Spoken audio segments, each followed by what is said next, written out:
भाषा पे ठीक है विवाद खड़े करने वाले व्यक्ति का नाम शायद राज ठाकरे था। पहली बार महाराष्ट्र में बिहारी और उत्तर प्रदेश के लोगों को भगाया गया। तुम अपनी भाषा का सम्मान करो, अपनी भाषा बोलो, लेकिन अपनी भाषा किसी पे थोपो मत। हिंदी भी तुम पे थोपी नहीं जा रही। भाई लीडरशिप भी यहाँ हिंदी पट्टी से चलती है, तो इसलिए हिंदी भाषा को प्रायोरिटी दी जाती है। उनके तो नेता गुजरात से भी आते हैं, महाराष्ट्र से भी आते हैं, कर्नाटक से भी आते हैं। तेलुगु में नहीं, मराठी मद्रासी सब में बात की जाए, मगर तेलुगु में तेलुगु वाला बात करेगा ना, तो हमारे दरवाजे खुले हैं। वो कन्नड़ बोले, तेलुगु बोले, हम उससे ये नहीं कहेंगे कि you should have to speak Hindi. नमस्कार, आप देख रहे हैं ऑब्जर्वेशन ऑफ वर्ल्ड। देश के तमाम मुद्दों को लेकर आइए जनता से बातचीत करेंगे। जो देश में एक तरफ भाषा को लेकर विवाद बना हुआ है, कह रहे हैं कर्नाटक में कि कन्नड़ में बात होगी, महाराष्ट्र में मराठी में बात होगी।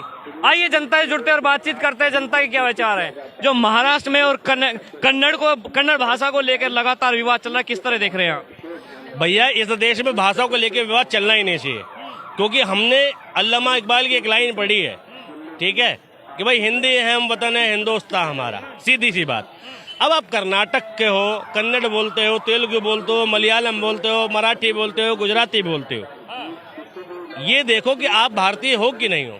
और अगर आप भारतीय हो तो कनेडियन हो, यानी कन्नड़ बोलते हो, मराठी हो, गुजराती हो, भाई हो, है ना। अब कहीं बजाय भाषा किसी पे थोपनी नहीं चाहिए, ये बहुत ही गलत है। बस एक ख्याल अगर हमारे मन में हो कि हम इंडियन फर्स्ट है, तो ये भाषा का विवाद खत्म हो जाएगा। लेकिन सोचना पड़ेगा कि इस भाषा का विवाद को खड़ा किसने किया, ये जहर बोया किसने। ये जहर भारत में अगर कहीं से पहली बार बोया गया था, भाषा पे ठीक है विवाद खड़े करने वाले व्यक्ति का नाम शायद राज ठाकरे था। हाँ, मैं बताता हूँ। पहली बार महाराष्ट्र में बिहारी और उत्तर प्रदेश के लोगों को भगाया गया। किसकी नेतृत्व में? शिवसेना थी उस टाइम पर, ठीक है।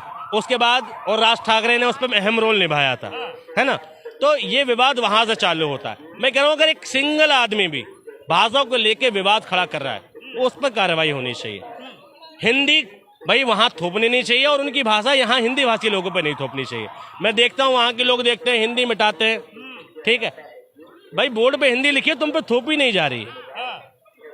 भाई उत्तर भारत से भी लोग जाते हैं, भाई उनके सहयोग के लिए भाई हिंदी में लिखा अच्छी बात है।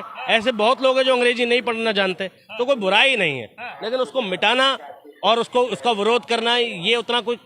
तुम अपनी भाषा का सम्मान करो, अपनी भाषा बोलो, लेकिन अपनी भाषा किसी पे थोपो मत। हिंदी भी तुम पे थोपी नहीं जा रही है।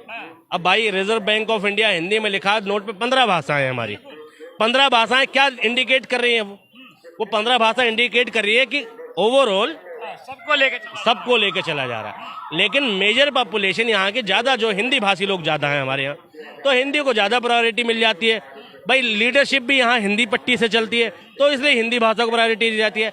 अब चुन के तो नेता गुजरात से भी आते हैं, महाराष्ट्र से भी आते हैं, कर्नाटक से भी आते हैं, तो ये तो फालतू की बात है कि भाषा को लेकर विवाद करना। इसकी चिंगारी सुलगते सुलगते अब साउथ की तरफ भी जा चुकी है। वहाँ कह रहे हैं कि तेलुगु में बात की जाएगी। तेलुगु में नहीं, मराठी मद्रासी सब में बात की जाएगी, मगर तेलुगु में तेलुगु वाला बात करेगा ना।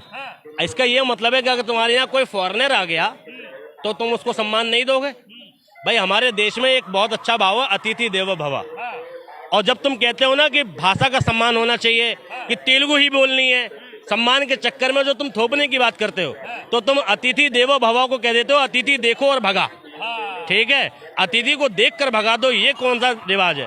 हमारी संस्कृति दिखाती है कि अतिथि को भगवान के समान मानो, और जब हम किसी अतिथि को भगवान के समान मानेंगे तो हम उस पर भाषा थोपेंगे नहीं, उसकी भाषा को समझने की कोशिश करेंगे, अपनी समझाने की कोशिश करेंगे। वहाँ भाषाओं में बात की जाएगी वहाँ के प्रदेश की, तो कोई जाएगा नहीं। वहाँ की जीडीपी में फर्क पड़ जाएगा इस हिसाब से, तो देखा जाए तो। देखो, मैं ये जानता हूँ कि टूरिज्म जो है किसी भी प्रदेश की जीडीपी का मुख्य हिस्सा नहीं होता, लेकिन मतलब बहुत बड़ा रोल अदा नहीं करता। अहम रोल तो बना, हाँ 10-15% फर्क डालता होगा, मानता हूँ मैं, लेकिन जीडीपी बहुत सारी चीजों से चलती है।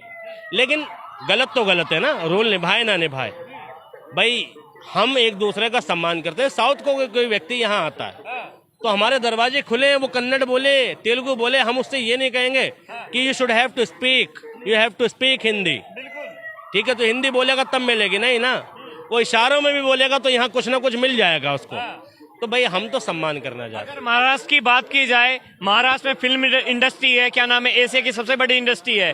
अगर वहां पे ऐसा ही कह दिया जाए केवल मराठी में बात की जाएगी, तो फिर हिंदी एक्टर क्यों काम करेंगे, जो जिन्हें उत्तर प्रदेश से भी एक्टर हैं, दिल्ली से भी एक्टर हैं और देश के तमाम कोने से एक्टर हैं। वही तो मैं कह रहा हूँ, अतिथि देवो भवा और अतिथि को देख के भगा, दोनों में फर्क होता है। तो भाषा का सम्मान अपनी जगह है और भाषा थोपना वो अपनी जगह है। क्या इसमें केंद्र सरकार को अब बड़ा एक्शन लेना चाहिए? भाई केंद्र सरकार को लेना चाहिए या नहीं लेना चाहिए, जहां जहां विवाद हो रहे हैं वहां के राज्य सरकारों को जरूर एक्शन लेना चाहिए।